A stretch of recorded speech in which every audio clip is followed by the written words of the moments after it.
I like to think of my role as being the numbers guy. Data has played a really crucial role in our gender equality work. Gender equality can be a really difficult discussion in my experience.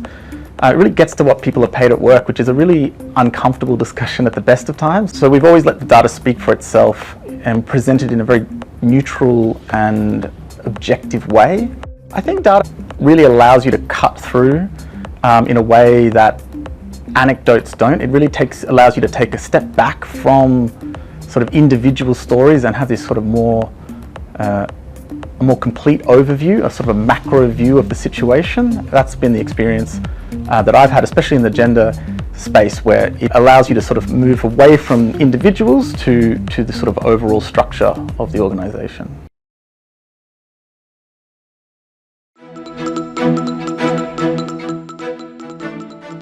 I was surprised by that result because I actually thought it would have been lower in the public service given how we structure pay in the enterprise agreement. So it was a surprise to me, but it was also a real education process for the agency because we hadn't measured the pay gap before. We had to do an education campaign through to the top of the agency, to our chair at that point in time, Rod Sims, right down to our employees to explain what is pay gap.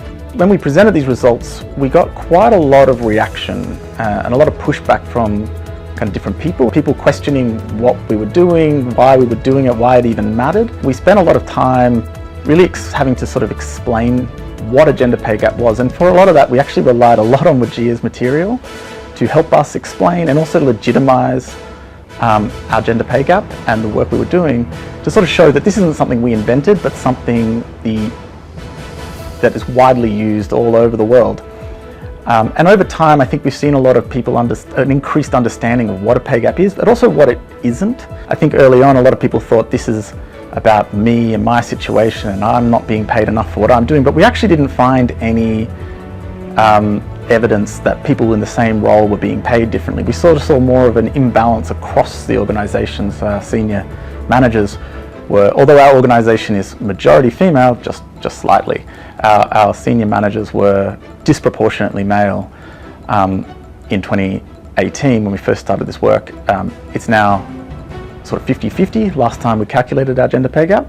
What we did when we first got that 10.5% is we engaged with all of our employees. So we did sessions across Australia to educate them around what is a pay gap and why we thought it was important that we measure it. And we got a full spectrum of responses from employees, to those who were hugely passionate about it, to those who were wondering why we were doing this and was it an effective use of our resources and time. So that was also really interesting to see that diversity of our employees across the agency.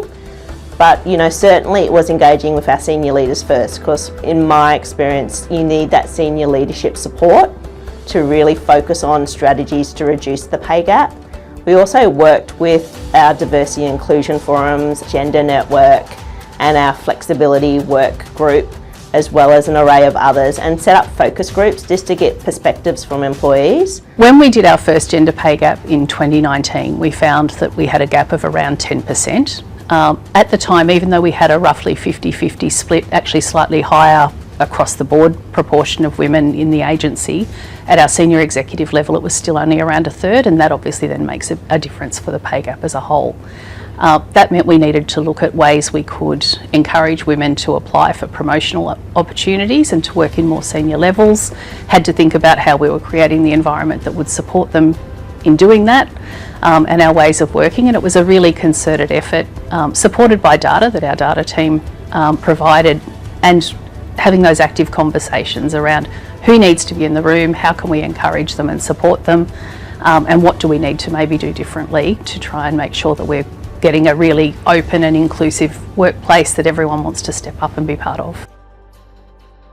It's not easy, and you will actually have to take active, deliberate steps. It doesn't happen by accident.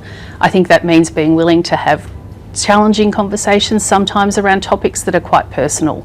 It was a big piece of work for us because it's not just using the WGEA methodology to measure the gap. There's a broad array of things that we need to look at agency-wide, and it spans from how do we recruit people into the agency, where do we start their remuneration, how do you have a career journey in the organisation.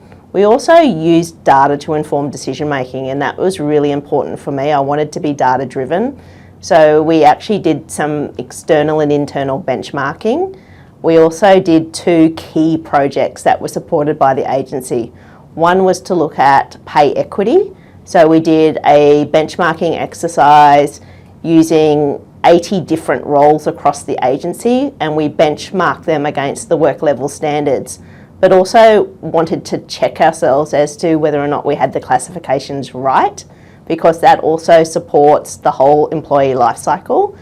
Then we also engaged Mercer to do a pay equity audit, and we gave them an array of data, and they set up a statistical model to see whether or not there are variations based on age, career, role, gender, and a whole array of other information. And that's important for people in our agencies, particularly given we have a number of economists.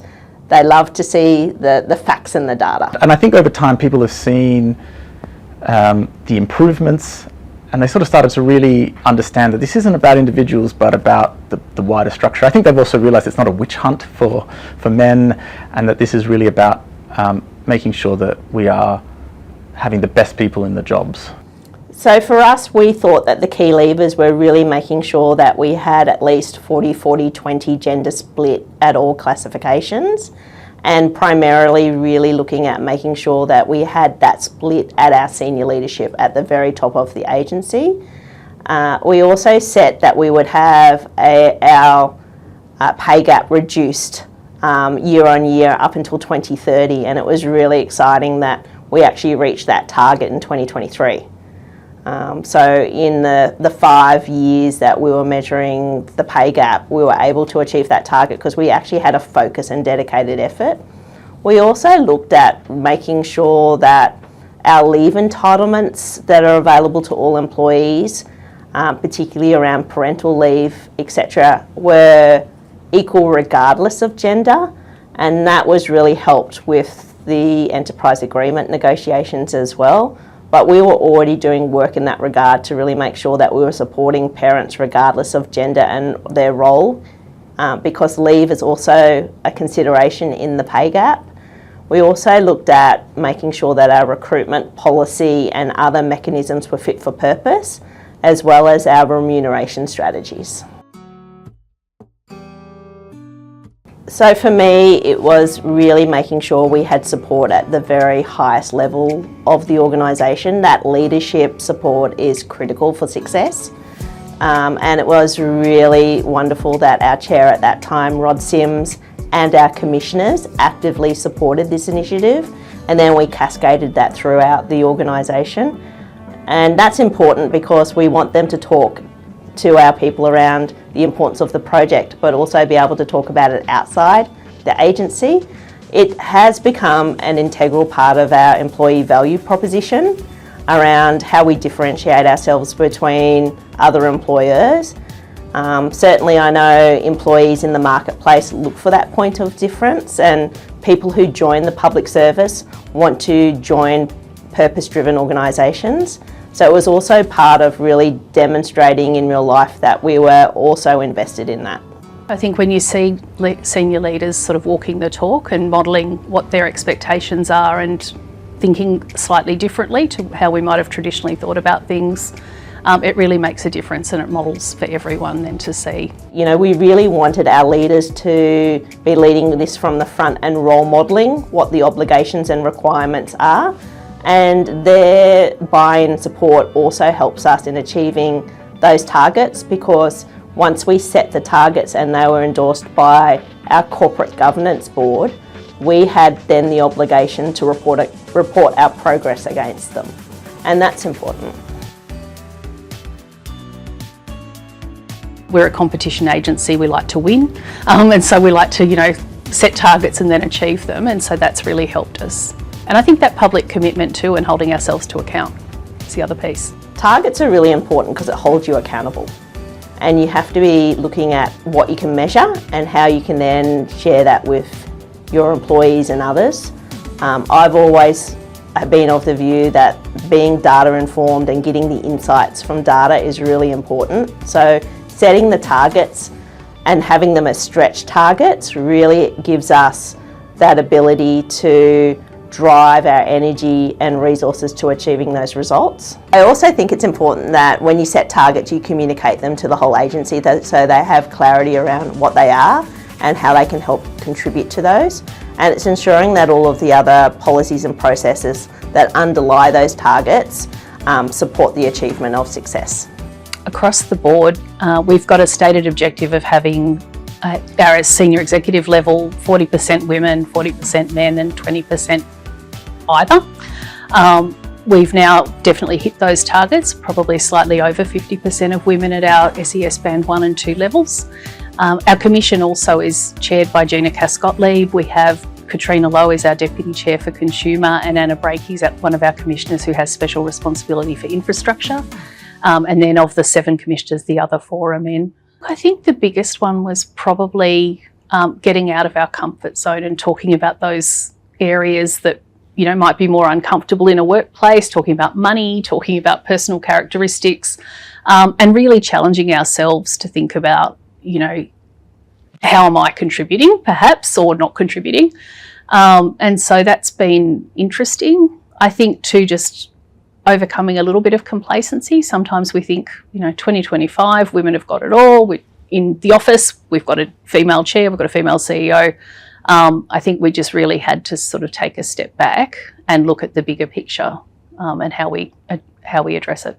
Over time, we've seen our gender pay gap go down. Someone once said a watch pay gap never increases, and that's definitely been the experience of the ACCC. So it was originally around 10%, and it had been around 10 to 12% for quite a number of years before we started looking at it. It went down each year, and it was around 1.6% in 2023. So the journey has seen a reduction over the period that we've been monitoring the pay gap. It has been hard work. It's something that should be reasonable. All our policies apply equally to both genders. We don't have different pay ranges for male employees or female employees, and yet we still had this gap, and so we had to really look underneath and think about what was the cause and how we could change it. Incredibly proud, and when we look at the wgea stats and see just how small our wage gap is compared to a number of other both public and private sector agencies, I think it's something we really love to celebrate. There's no doubt that there's pride in what we've been able to achieve with the pay gap, and I think it needs to be more than just a HR thing. Certainly for me, it's actually been about educating and enabling our leaders and getting them to beat the spokespeople. I think that's important. And it's also cascading that responsibility out to a whole array of people in the agency. It can't just be one HR or one team driving this as an initiative. It has to be a whole agency focus. And for me, that's one of the litmus points of success, is that you've got others talking about it. And I think also the positivity around that is they drive you to really lift the bar around results and challenge you to do more in this space. I think it hasn't been something that's occurred easily or without effort, and I think we've got very fortunate to have had a really dedicated team across a range of our specialties, so our people branch, our specialist data and analysis team, and also our leadership who really committed to trying to make a difference on this. When I joined the Senior Executive Service in about 2012, I think I was one of maybe 10 to 15% of women around the table in our executive management team. It's great to have seen that grow to over 50%, just over now. I think, like a lot of people at the ACCC, I am very motivated by fairness and things being right. We are here to protect consumers and to make sure sort of we're the good guys. And so I think that sort of translates a lot into this work, that I just want to see that we are an organisation that rewards the right people, we have the right people in the right jobs, and that we're making decisions not based on people's gender, but based on their talent and what they bring to the role. That's why this work is really important to me. We want to continue, then we'd like to hit zero. But I think the other important thing is thinking about our workplace from a broader diversity and inclusion perspective, seeing what's been able to be achieved through that really deliberate action I think we can then apply those lessons and think about how we get improved representation from our First Nations colleagues, from our culturally and linguistically diverse, people with disabilities. We can look at age issues as well. So taking the lessons and then applying them more broadly to just improve our broader diversity, I think is going to be really important, and we're in a good position to do that. I think it just comes back to thinking about the community we serve and wanting to make sure that we're really reflecting that, that we're checking our biases, that we're making a contribution to society as a whole.